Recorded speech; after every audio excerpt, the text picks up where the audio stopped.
But this is the kind of homage that you pay somebody with the ability that he has to make millions of fans out of people who would not be into basketball. The first game he comes in and he scores 49 points. And so we're sitting in the locker room, we waxed him. And we're sitting in the locker room after the game saying, well, he'll never do that again.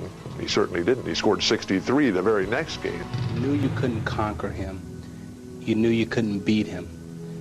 However, the way we tried to attack their team was to break down everyone else mentally, to break down his supporting parts, to more or less leave him standing there alone.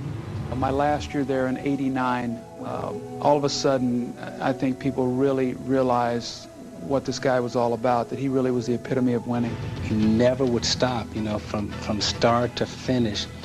He would keep coming and coming and coming. And just when you think that he was wearing down physically and mentally, he would go to another level. I knew I was beat when I knew he had finally conquered me, and it scared the death out of me.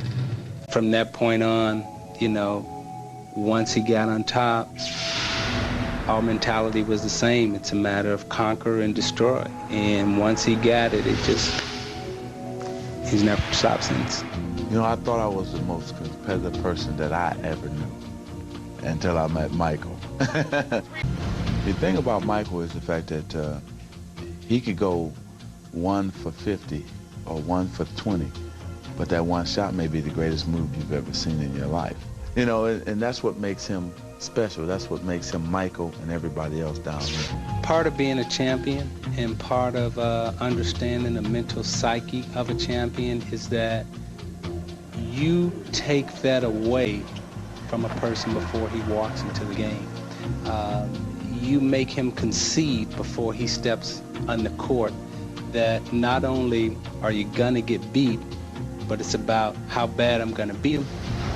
The one thing you understand about Michael is, like, if you ever do anything with him competitively, if you're fortunate enough to beat him, you're going to have to play again that very moment. One night in Barcelona, Magic Johnson, Larry Bird, Charles Barkley, Patrick Ewing. Big argument about who was the best, who was this, who was talking. Finally, Larry Bird goes, Magic, shut up. We were, he is. You know, one thing about Michael, he takes no prisoners. And if he beats you, he lets you know it, and he stomps you when you're down. You know, if you look at the finals, you go, okay, you got this team against that team, but they have Michael Jordan. He'll will this team to win. And that's what you have to beat. You don't have to beat the Bulls. You have to beat his will. And I don't think that at this point in his life that's possible for him to do. Basketball today wouldn't be where it's at, you know, if Michael Jordan hadn't come along, and he and only he, you know, could take it to that level.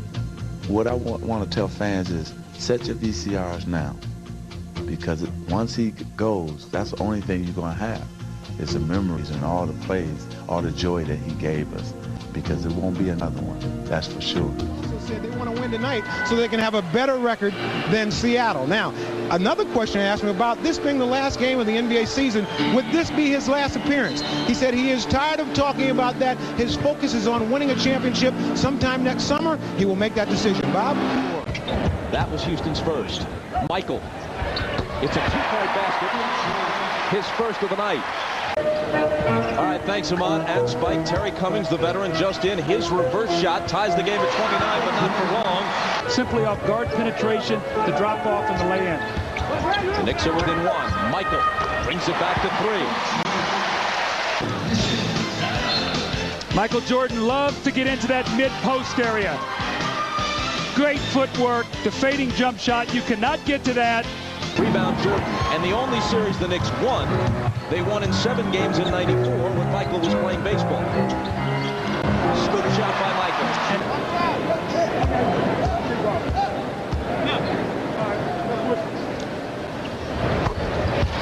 Bulls by 7.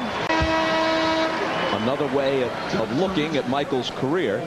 And his field goal percentage has fallen, as has his points per game, but still the best in the league. See, Michael Jordan has played against so many double teams in his career. Many guys pass the ball and stand. Look what Michael does, busts right out of it. The guy has to grab him. You're in the penalty. You go to the free throw line and shoot two. But through his career, Michael has seen double teams, triple teams, and he realizes once he gives the ball up, if he'll make a hard cut, sometimes that's when he's most deadly. And that's the amazing thing about him, because he has played against double teams and triple teams throughout his career, but yet he's able to still score 30 and 40 points a night. To dare him to shoot. Jordan. I see with Starks taunting the Bulls like that, he got Jordan's attention. Michael, 27. That's an indefensible shot. He gets in such great rhythm. The leaping ability just rises right up over the top of you and shoots the ball. Mills answers at the other end, tied again at 59.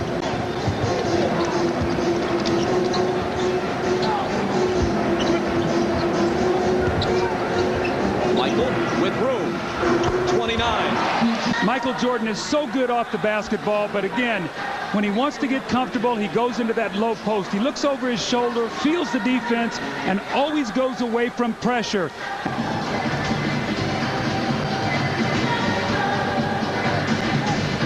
Michael Jordan, the #1 scorer of all time. And before you get to him, when you click off 5th, 4th, 3rd, and 2nd, you're just about calling the roll of some of the great players in the history of the game. They have to be very concerned about Dennis Rodman right now, not because he's playing power forward, because they're playing him at center now. Jordan has 31. Montana would hit Jerry Rice on the run, where Steve Young would hit him right in the middle of the numbers, and he'd have to turn and run. Jordan, floater in the lane. 35 for him. Now Michael's staring Bowie down, and he crosses him over, and watch as he gets his balance off of one leg, fades right into the jump shot, nothing but net. As they have at various points in this game, it's worked pretty well for the Knicks. Childs and Ward. Here comes Pippen. Burrell, now Michael. Timeout New York. Tied at 98. Rodman screening for Jordan. He takes out just about the whole New York defense to bring his total to 41. Now watch the screen by Rodman. He'll clean Bowie out, puts his body on him, which frees Jordan up for a one-on-one against Buck Williams as he goes around. Winning. And Doug, the conversation that we referenced to earlier about Wilt Chamberlain or Michael Jordan, that's why I picked Michael Jordan as the greatest to ever play, because Michael Jordan wins championships. 44 points for the game, exactly half of it. So many people talking about this being the last regular season game. Is this your last regular season game? I'm not going to ask you that question, but you can tell me if you like. Okay, so then it is a question. Actually, you know, I'm just taking it game by game, and you know, right now nothing's been etched in stone, and you know, everybody's just trying to enjoy the moment. Whatever happens next year happens, you know, and it's a lot of speculations going on right now, but nobody knows, and you know, I think time will tell. All right, so you relax a couple of days.